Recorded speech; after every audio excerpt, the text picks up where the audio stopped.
everybody, we are here with Suede, who were here the last time 8 years ago, newly reunited, and here in Toa Payoh at the official radio station 91.3. Hello. Hello. So we have Brett, we have Matt, and we have Neil. Now, how do you find Singapore so far? We've had a day here. Mm-hmm. Yeah, it's lovely. It's absolutely lovely. It's always great to come here. You know, it's kind of the food's great and the people are nice and the architecture's amazing. And yeah, I had a great time. Now, what do each of you like about Singapore? The weather. Mm-hmm. That's a good answer. I think the food, in fact, specifically the salt and pepper crab. That's literally worth flying here for. Absolutely amazing. The hugely popular British rock band, which was formed in London in 1989, has performed here 4 times between 1997 and 2003, which is the year they announced they were disbanding. Now that they're reunited, they're back for a one-night gig at the Singapore Indoor Stadium. So what is it about Singapore that keeps drawing them back? Well, the audiences are always pretty amazing, actually. I mean, every time we played here, it's always been really special. They've been kind of crazy, wild, very physical audiences. So that's always been great. The shows, every show we've done here. Remember the first show we ever did here? It was the Harbour Pavilion in '97 or something, and that was crazy. We didn't really know what to expect. You know, we came here, and I think lots of people sort of said, "Oh, it could possibly be quite a quiet affair," and it really wasn't. It was crazy. So we loved it. Surprised that Singaporeans aren't conservative and... Well, yeah, I think there's just there is that kind of image of it in Britain, and we've never found it here, have we? At all? It's always been an amazing crowd. A lot of fun. You know, I think it's always like that, though. You know, you kind of like you have an image of a country that's almost like through the government and through the media and stuff like that, but the people are very, very different. It's like when we went to play in China.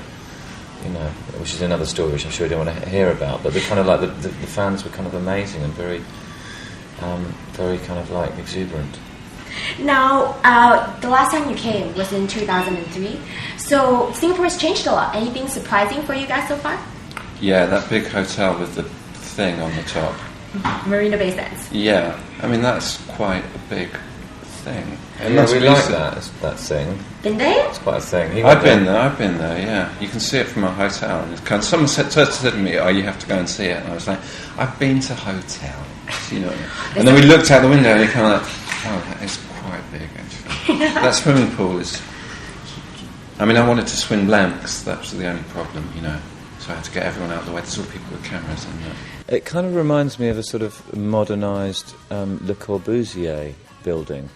It's very much like the shape, almost like the shape is of he designed a church in France called Ronchamp, and it's almost like that. It takes some of the sort of shape from that. Is it supposed to be a symbol, like a kanji? Sort of. It's supposed to be like a gate to the water, sort of, and it's supposed to be like Fumusho, which are the gods of prosperity. Okay. That's nice. Yeah. So it brings prosperity because there's a casino inside. Do you think you guys will visit casinos while you're here? We're very unlucky, so probably not. No, it's not a good thing. We don't mix well with casinos.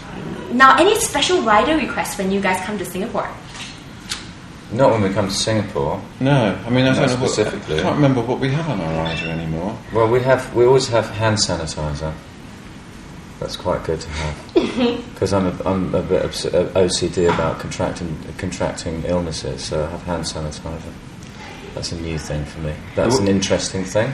The worst thing about riders is that you always get asked it, kind of when you're at home, and you were into something. You say, we have to have kind of port, or we have to have kind of fine cheese on the rider, and then you don't gig for 6 months, and you turn up, and you kind of like. Why did I order all this stuff? Why didn't I get you don't really want... You've got to get yourself into the mindset of, like, what do you really want once you've finished a show? And it's what do you really want? Nice crab. Yeah. Oh, yeah. A change of underwear for a start. That's what you need. In fact, that's what should be... It should be, in fact, for me, fresh underwear, cigarettes, pizza and water. Mm. That's right, mental note to myself. Yeah, I kind of agree with that. Really. Oh, and hand sanitizer. Well, the last time you guys had organic rice. We have all that sort of stuff, like wheat-free things, and, you know, kind of like, I don't really like eating wheat, and I don't really eat dairy and all those kind of things, so... we have all those kind of, we don't just have kind of chocolate on there and stuff. Darn, because I like chocolate bread. I like chocolate as well, but if you spend every day eating chocolate for 2 weeks on tour, then you'll kind of look like a kind of Teletubby. That is true.